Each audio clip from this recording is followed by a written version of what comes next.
people out there in Turkey or the Muslim world thinks that all Christians thinks the same way. All Christians support the caricature jokes.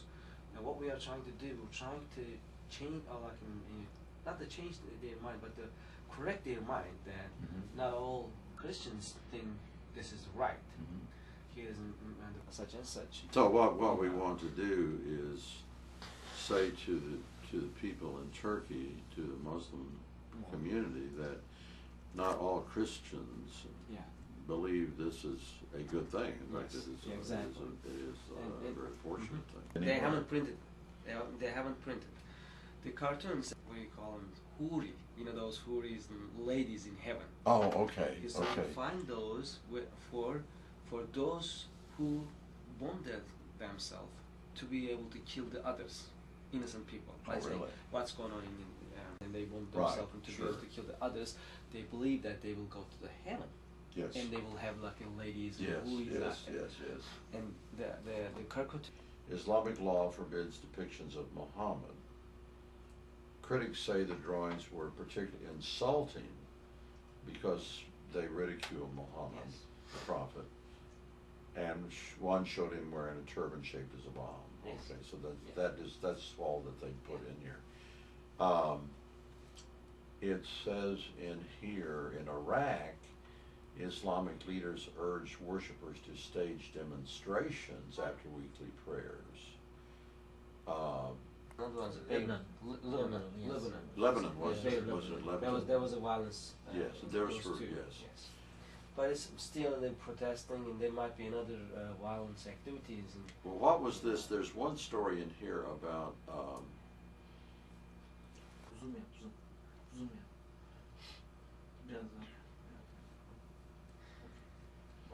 Okay.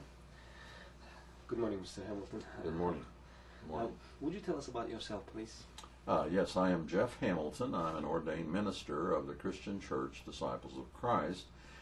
Currently, I serve as associate pastor of First Christian Church of Oklahoma City, Oklahoma, and I am also president of the Interfaith Alliance of Oklahoma, and I'm a former member of the Oklahoma legislature. Would you tell us about what does Interfaith Alliance do, actually?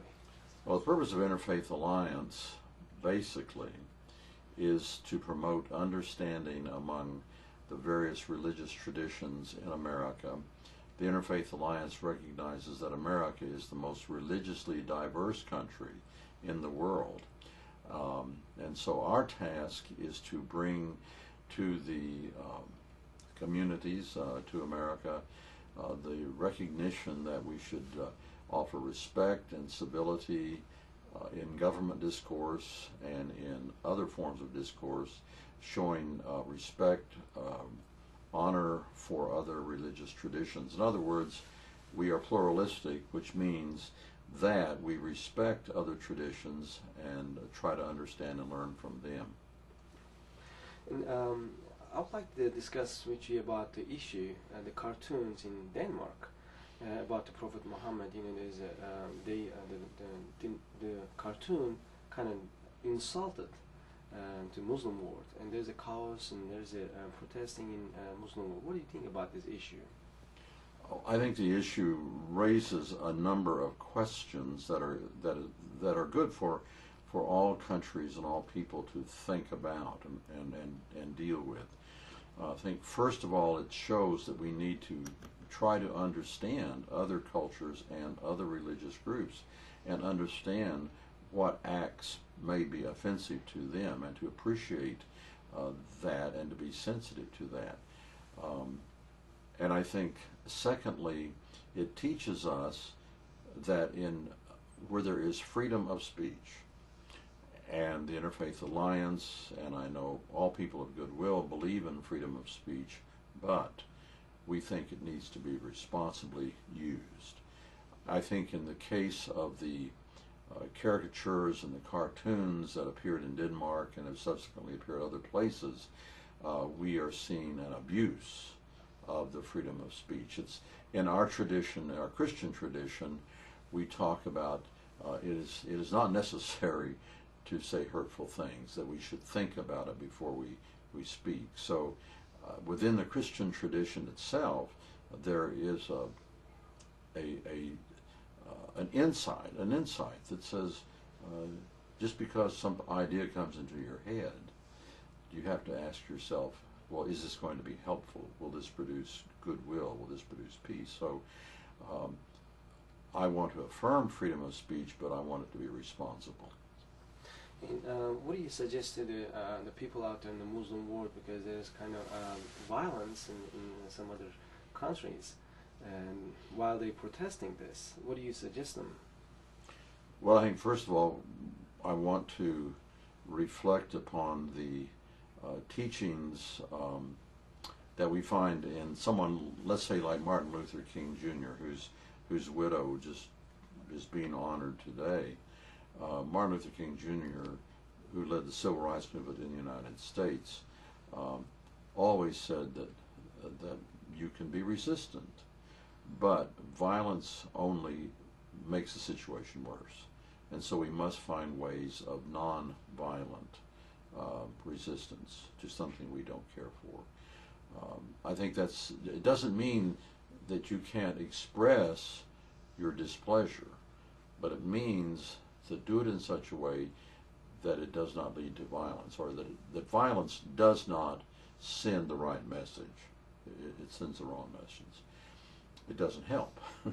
So what helps is coming around table and talking, working through, coming to a common understanding, perhaps helping newspapers around the world, and I think hopefully this is what will come out of this, to be very careful about the kinds of things they say, the kinds of cartoons they print.